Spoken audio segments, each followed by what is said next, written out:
बघा, सामान्य विज्ञान आरोग्य विभागाच्या परीक्षेच्या दृष्टिकोनातून, एमपीएससीच्या परीक्षेच्या दृष्टिकोनातून, टीसीएसच्या परीक्षेच्या दृष्टिकोनातून आणि आयबीपीएस मार्फत घेतलेल्या परीक्षेच्या दृष्टिकोनातून अत्यंत महत्वपूर्ण मानला जाणारा घटक आहे.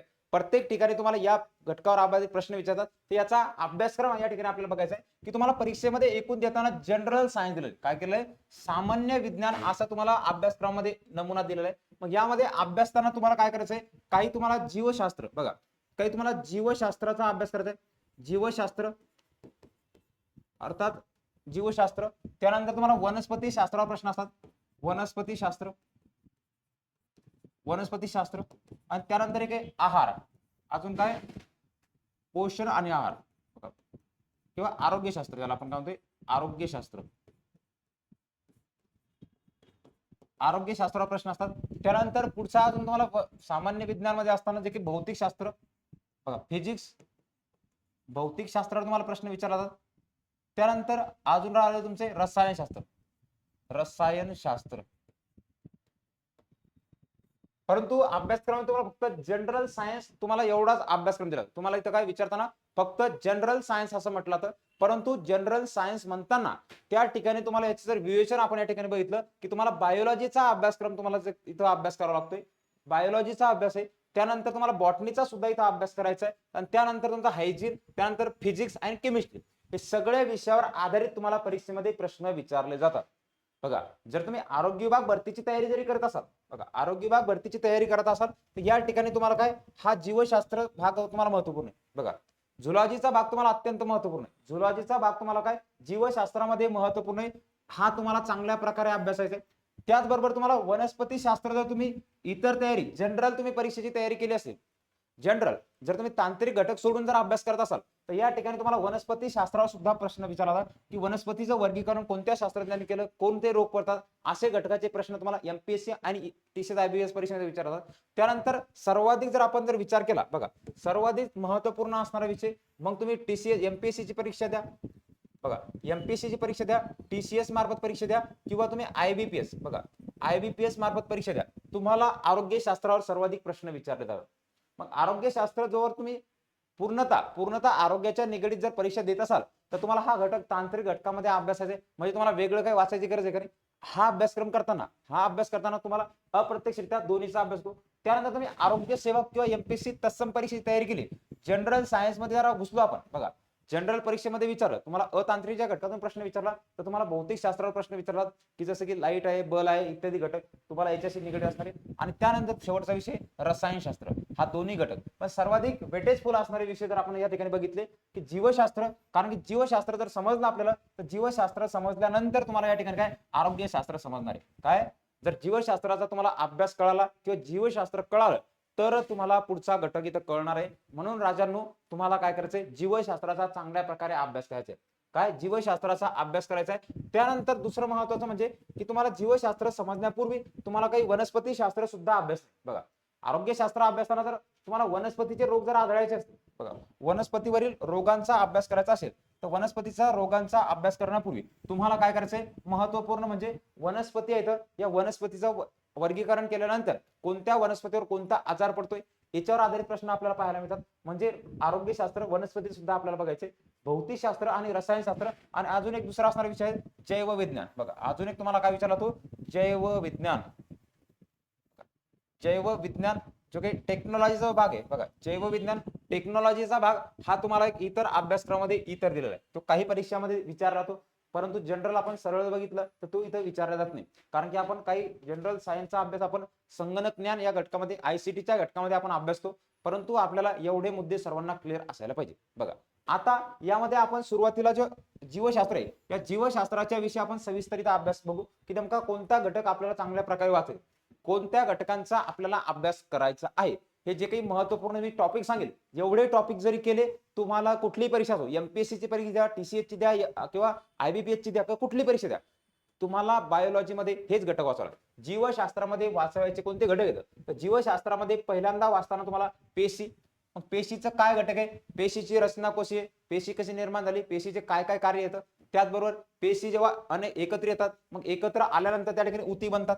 बघा काय होते, पेशी जेव्हा एकत्र येतात, पेशीच्या एकत्रीकरणातून ऊती बनतात आणि ऊती नंतर मग त्याचबरोबर याच्यावर अभ्यास करावा लागते की पेशीच्या कोणत्या येतं बघा. पेशीचा मग दृश्य केंद्रकीय पेशी कोणत्या, आदि केंद्रकीय पेशी कोणत्या, त्यानंतर दुसरा महत्वाचं म्हणजे पेशीमध्ये असणारे अंगके कोणते येतं, कोणकोणते घटक येतं, सर्वात मोठी पेशी कोणती, सर्वात लहान पेशी कोणती, हे तुम्हाला काय करावं लागते, हे तुम्हाला पेशीमध्ये अभ्यासावं लागतं. त्याचबरोबर तुम्हाला वनस्पती पेशी, दृढ हे असणाऱ्या वनस्पतीच्या पेशी असतात.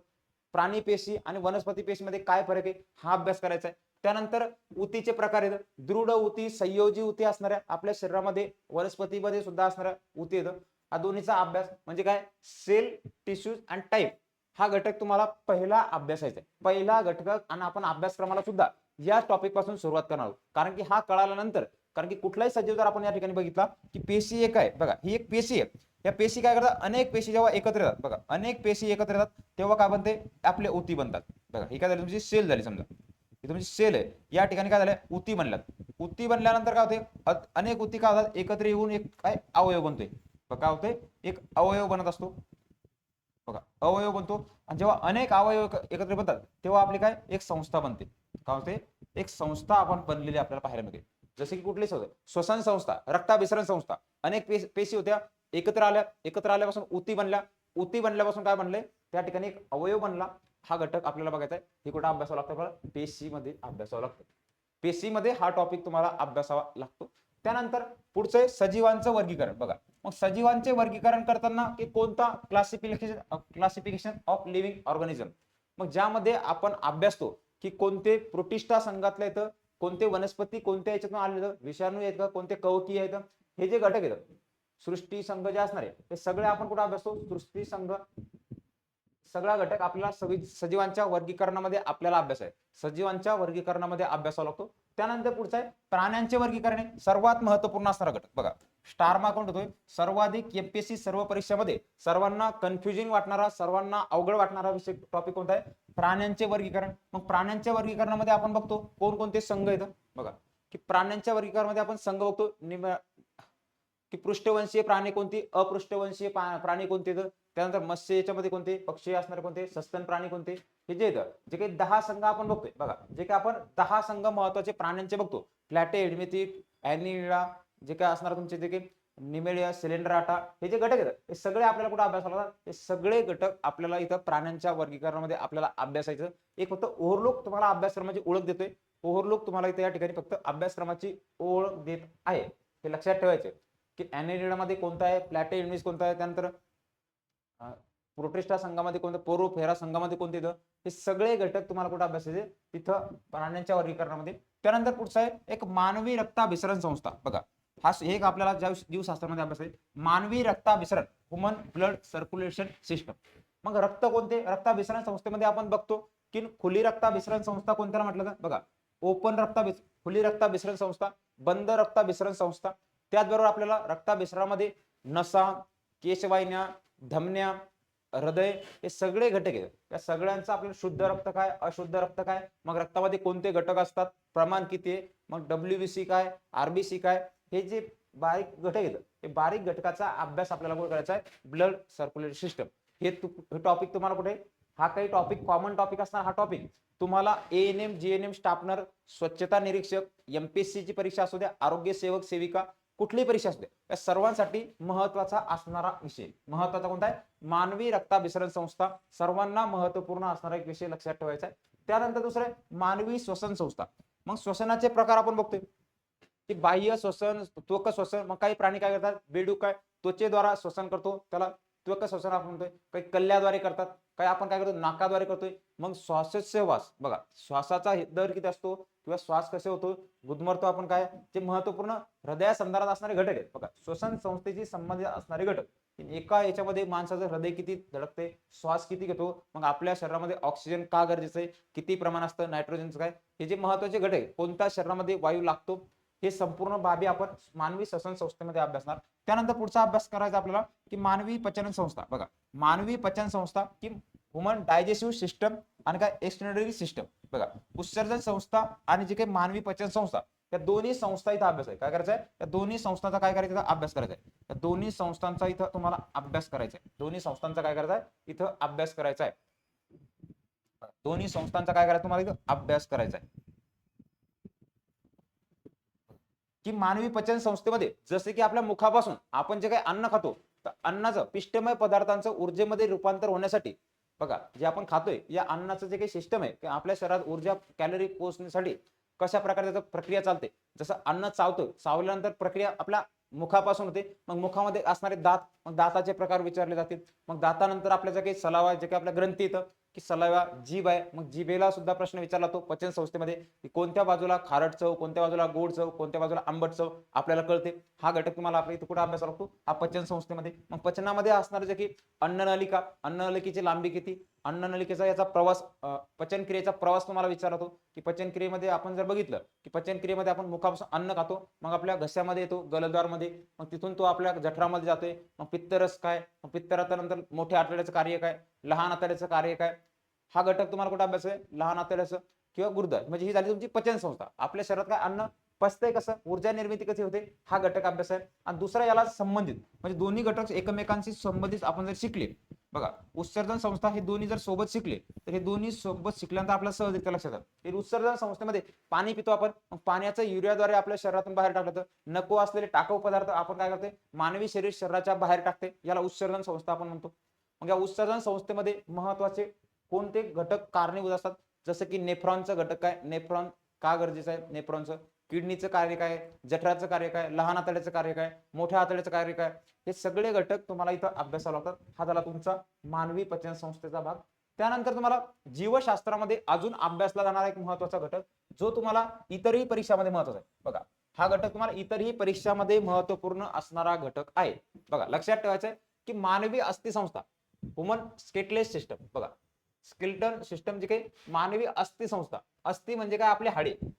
बघा, काय अस्थि म्हणजे हाडी, जे काय हाड येतं, मग या हाडाचे प्रकार कोणते, मग उपांग सागाळा कोणता, छातीच्या बरगड्यामध्ये किती असतात, पासळ्यामध्ये किती असतात, त्यानंतर फिरकणारा हाड कोणतं, खिळीचा सांधा काय, उखळीचा सांधा काय, हे जे घटक आहेत, असे घटक तुम्हाला कुठे विचारतात, अस्थि संस्थेमध्ये. की मानवाच्या शरीरातील सर्वात लांब हाड फिमर हाड जे आपल्या मांडीमध्ये असतं, सोबत जे काही आपल्या स्टेपीज हाड आपल्या कानामध्ये असतं, त्याचा आकार जर आपण बघितला की तो आपल्या तांदळाप्रमाणे, की बोटामध्ये किती हाडे असतात, आपल्या चेहऱ्यामध्ये किती हाडं असतात, की जन्मानंतर माणसाच्या किती हाडं असतात, की अर्भकामध्ये 270च्या दरम्यान 270 हाडं असतात, प्रौढ व्यक्तीच्या शरीरामध्ये 206 हाडं असतात.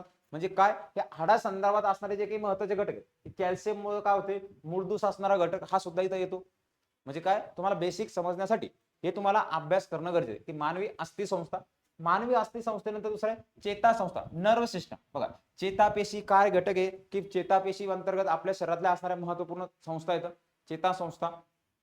की चेतासंस्थेचे कोणकोणते घटक आहे, जर हे संयोगी असणारा आपल्या चटका लागलं आपल्या मेंदूपर्यंत पोहोचण्यासाठी इतर संस्था, हा घटक अभ्यास आहे. त्यानंतर पुढचा एक महत्वपूर्ण, हा सुद्धा तुम्हाला बघा, हा घटक सुद्धा तुम्हाला एएनएम. बघा, हा घटक तुम्हाला एएनएम ची जर तयारी कोणी करत असाल, त्यानंतर कोणी जीएनएम ची तयारी करत असाल, त्यानंतर आरोग्य सेवक. बघा, आरोग्य सेवक किंवा सेविका, सेविका किंवा एमपीडब्ल्यू असो किंवा एसआय असो किंवा आपले जनरल असणारे एमपीएससी असो, सर्व ठिकाणी काय याच्यावर प्रश्न विचारतात. परंतु जास्त घटक ज्या काही तांत्रिक घटकाच्या परीक्षा येतात, आरोग्य विभागाच्या परीक्षा येतात, या परीक्षेमध्ये, नर्सिंगच्या परीक्षेमध्ये, आरोग्य सेवकच्या परीक्षेमध्ये याच्यावर प्रश्न विचारले जातात. त्यामुळे मानवी प्रजनन संस्था, मानवी प्रजनन संस्थेमध्ये की पुरुष प्रजनन संस्थेतील अवयव, त्यांचे कार्य, त्यांचा वापर, ते कशा प्रकारे त्यांचं हे चालते, प्रक्रिया चालते, यांच्या संदर्भात माहिती, की महिलाच्या संदर्भामध्ये असणारे कोणते घटक येतात, की महिला प्रजनन संस्थेच्या संदर्भात असणारे घटक कोणते, त्यांचे काय कोणते हार्मोन्स, हे सगळ्या बाबी तुम्हाला काय या ठिकाणी अभ्यासावा लागतात. त्यानंतर पुढचा आहे मानवी ग्रंथी. बघा, हा सुद्धा सर्व ठिकाणी असणारा घटक आहे, की मानवी ग्रंथी. की मानवी ग्रंथीमध्ये जसं की संप्रेरक, काही हार्मोन्स असतात, आणि हार्मोन्स नंतर काही एन्झाइम, काही विकरी असतात, की एन्झाइम, पॅनक्रेस विकर काय, जे काही महत्वपूर्ण विकर येतं, की मानवातल्या ग्रंथी आपण पिट्युटरी ग्लँड काय, टेस्टोस्टेरॉन, इस्ट्रोजन, महत्वाच्या ग्रंथी येतात, मास्टर ग्लँड कोणत्या, की ह्या ग्रंथीच्या संदर्भात तुम्हाला अभ्यास आहे. की महत्वपूर्ण संप्रेरक, संप्रेरकाचं काय कार्य, हार्मोन्सचं काय कार्य असतं, हे अभ्यासायचं आहे. त्यानंतर पुढचा अभ्यासक्रम आहे तुम्हाला की उत्क्रांती. बघा, अनुवंशिकता आणि उत्क्रांती. बघा, इव्होल्युशनचं जर आपण या ठिकाणी बघितलं, तर इव्होल्युशनच्या संदर्भात की मानवाची उत्क्रांती कशी झाली, की डार्विनच्या सिद्धांतानुसार कशी झाली, मग त्यानंतर मेंडुलीचा पर्यंत अनुवंशिकता, जेनेटिक स्वरूपाचे काही घटक आपल्याला पाहायला मिळतात. की जेनेटिक मध्ये की डॉली मेंढी, डॉली मेंढीवर पहिला प्रयोग केला, तो काय कृत्रिम त्याला बनवण्यासाठी, तर हा झाला तुमचा याच्या संदर्भामध्ये असणारा घटक. त्यानंतर दुसरा आपण या ठिकाणी बघता उत्क्रांती बघताना की जे अनुवंशिकते अंतर्गत आपल्याला काय आपल्या शरीरातील जे असणारे जीन्स येतात बघा, की आपल्या आई वडिलांपासून असणारे जीन्स आपल्या शरीरामध्ये पुढे येत चालतात. जसे की एखाद्याचे केस येतं, एखाद्याचं कान, नाक किंवा वर्ण काही काही आजार असतात, जेनेटिक असणारे आजार अनुवंशिकतेचे, हे घटक तुम्हाला इथं अभ्यासायचे. त्यानंतर पुढचा अभ्यास करावा लागतो जैव तंत्रज्ञान, बायोटेक्नॉलॉजी. मग बायोटेक्नॉलॉजीमध्ये जे काही नवीन निघणारे उपकरण आहेत बघा, नवीन जे काही तयार झालेले उपकरण आहेत की सोनोग्राफी इत्यादी असणारे जैव तंत्रज्ञान बायोटेक्नॉलॉजीमध्ये काळाच्या अनुसार जे काही वापरलं जातं, हे सगळे घटक तुम्हाला काय करावं लागतात, जीवशास्त्रामध्ये अभ्यासणं लागतं. बघा मित्रांनो, एवढे जे काही टॉपिक आहेत हे 10-12 टॉपिक, 12 टॉपिक तुम्ही जर चांगल्या प्रकारे योग्यरित्या वाचले, म्हणजे वाचलेच पाहिजे का, कारण की तुम्ही कुठलीही परीक्षा जर देत असाल तर तुम्हाला हे समजल्याशिवाय तुम्हाला सायन्सचा पुढचा टॉपिक कळणार नाही. सायन्सचे काय इंटरलिंक एकमेकांशी निगडीत असणारे टॉपिक आहेत. त्यामुळे जीवशास्त्र शिकताना पहिलं तुम्हाला हेच अभ्यास करावा लागेल. जर तुम्ही आरोग्यशास्त्राकडे जरी जात असाल, परंतु आरोग्यशास्त्र तुम्ही डायरेक्ट शिकण्यापूर्वी जर तिकडचा घटक तुमचा चांगला क्लिअर असाल तर तुम्हाला इकडच्या अभ्यासामध्ये अडचण येत नाही. नाहीतर तुम्ही डायरेक्ट जर आरोग्यशास्त्राला हात लावला तर तुम्हाला काही गोष्टीमध्ये कन्फ्युजन होऊ शकतं. त्यामुळं महत्वाचं कार्य आहे तुमचं की तुम्हाला पहिला तो मुद्दा तिथं क्लिअर करायचा आहे. पहिला तो मुद्दा क्लिअर करायचा आहे. आता सर्वात महत्वपूर्ण असणारा दुसरा टॉपिक आता विज्ञान मधला असणारा की आरोग्यशास्त्र. बघा, हायजीन. मग हायजीन मध्ये काय अभ्यास करायचा आहे, की हायजीन मध्ये असताना महत्वपूर्ण म्हणजे कोणतं, की पहिलं तुम्हाला जीवनसत्व. बघा काय जीवनसत्व अभ्यास आहे. बघा, जीवनसत्वाचा अभ्यास करायचा आहे.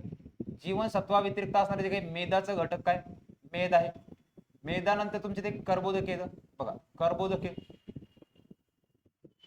कर्बोदकाचा अभ्यास करायचा आहे. कर्बोदका व्यतिरिक्त असणारे जे काही प्रथिने, मग प्रथिने कशापासून प्राप्त होतात, प्रथिनांचं प्रमाण, मग कोणतं अमिनोचं काय घटक आहे, किती ऊर्जा असते, कॅलरी असते.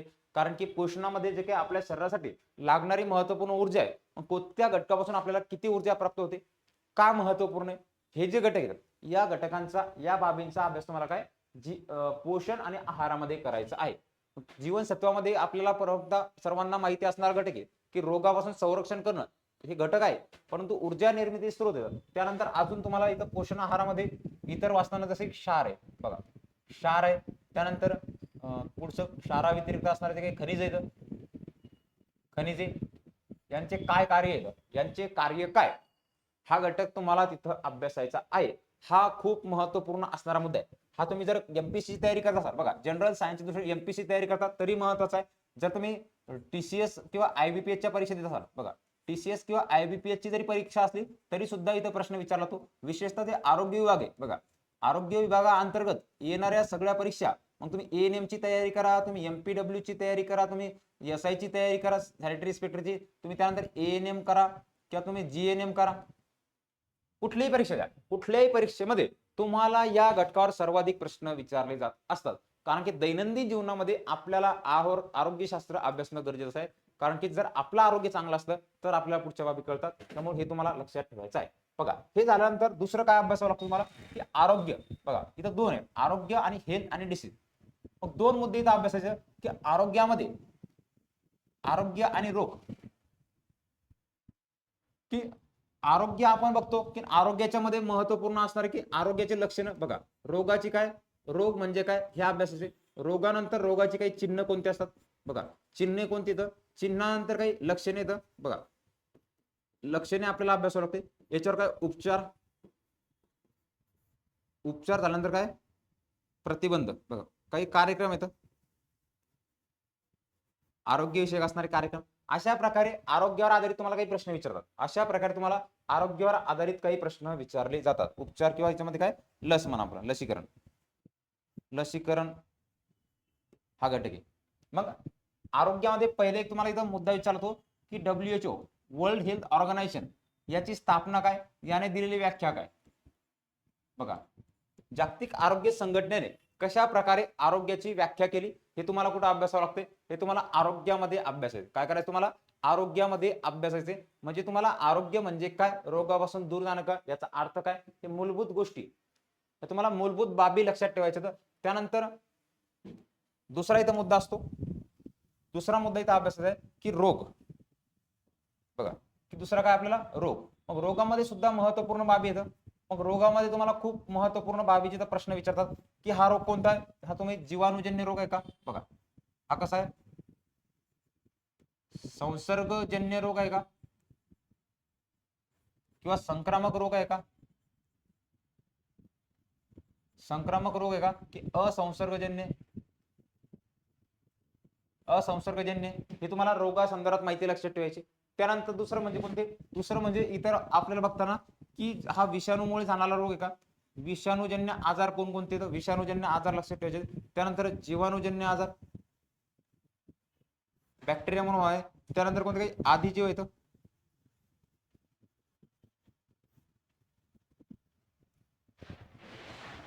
बघा कोणते काय आदिजीव, आणि त्यानंतर काय प्लाझ्मोडियम. आदिजीव, जीवाणू, व्हायरस, हे चार तरी आपल्याला महत्वपूर्ण माहिती. बघा एवढी तरी आपल्याला काय महत्वपूर्ण माहिती आपल्याला लक्षात ठेवायची. एवढे तुम्हाला रोग आहेत की कोणतं, आता कुठलाही जर रोग आपण इथे बघितला बघा की प्रोटोझोआमध्ये जर मलेरिया होत असला बघा की व्हायरस आहे विषाणूमुळे होणारा, संपूर्णमध्ये काय विचारतात तुम्हाला? प्रत्येक ठिकाणी विचारताना पहिला मुद्दा विचारला तो की कोणता, की रोगाचं कारण काय. बघा हे संपूर्ण जे घटक आहेत संपूर्णामध्ये विचारताना पहिलं तुम्हाला विचारलं तर याची कारण कोणती आहेत. बघा कारक विचारलं की कारक कोणता आहे.